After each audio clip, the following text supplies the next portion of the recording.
एक बच्चा था जिसको मैं जानता हूँ, बचपन से जानता हूँ,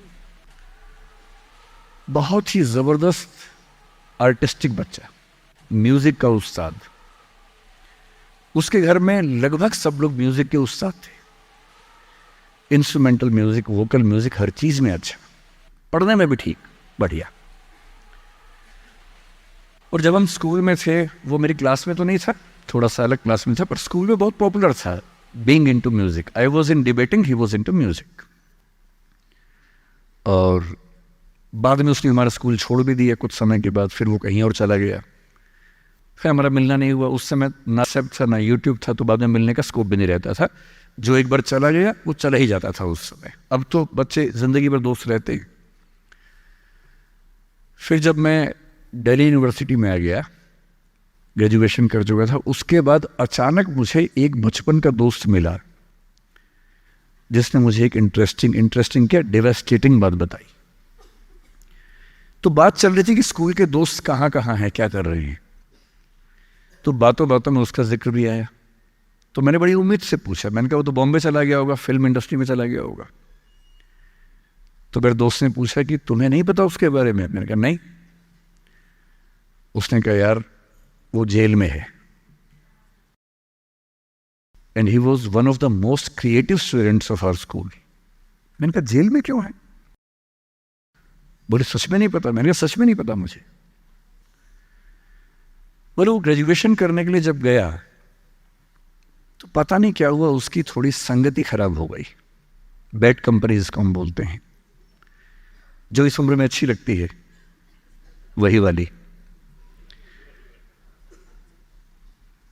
तो कॉलेज लाइफ में थोड़ी बहुत बैड कंपनी सबकी होती ही है, हल्की फुल्की होती है, एक सामान्य बात है। अच्छा, बच्चा बच्चा ना रहे ये भी तो अच्छी बात नहीं है ना, थोड़ा बचपन तो जीना भी चाहिए, थोड़ा शरारतें करनी भी चाहिए। पर किसी किसी का दुर्भाग्य होता है कि ज्यादा हो जाता है, उसके साथ ऐसा हुआ। उस सब प्रोसेस में उसको ड्रग्स की आदत लग गई।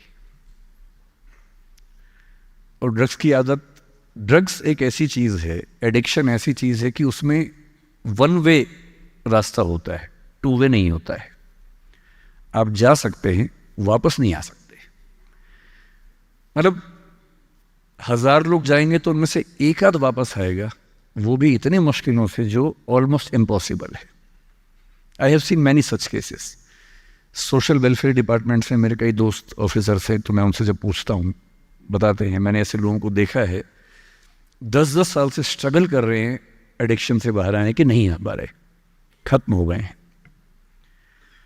उस बच्चे को ड्रग्स की आदत पड़ गई, उसको भनक लगी तो उसको दबाव बनाया कि तुम घर आ जाओ। अब वो जिस कंपनी में था, दोस्तों वाली कंपनी में, वहाँ अब ड्रग्स बहुत महंगे होते थे, पैसे घर से बहुत कम आते थे, जितने पैसे एक मिडिल क्लास फैमिली दे सकती है। अब वो घर से ज़्यादा पैसे मांगने लगा, पैसे मिलते नहीं थे, उसको अपने ही घर के लोगों पर गुस्सा आने लगा। तो एक बार वो अपने घर आया हुआ था छुट्टी, उसके पेरेंट्स ने उसको बहुत समझाया कि बेटा ऐसा मत करो। और एक दिन इस बात पे झगड़ा बढ़ गया। भाई आप पेरेंट्स की चिंता समझेंगे आज से 30 साल बाद, जब आपके बच्चे इस एज में होंगे ना, आपकी नानी मर जाएगी उस समय। नानी मरना एक मुहावरा है, इसका मतलब बहुत चिंता में रहेंगे उस समय आप। और उस दिन पता नहीं क्या हुआ, एक झगड़ा हुआ, क्योंकि जो एडिक्शन के शिकार हैं उनका दिमाग उनके कंट्रोल में नहीं होता है। यहाँ तक कि जो ड्रिंक करते हैं, ड्रिंक एक लेवल से ज़्यादा कर लें तो दिमाग कंट्रोल से बाहर निकलने लगता है। ड्रग्स में तो ये एलिमेंट बहुत ज़्यादा होता है।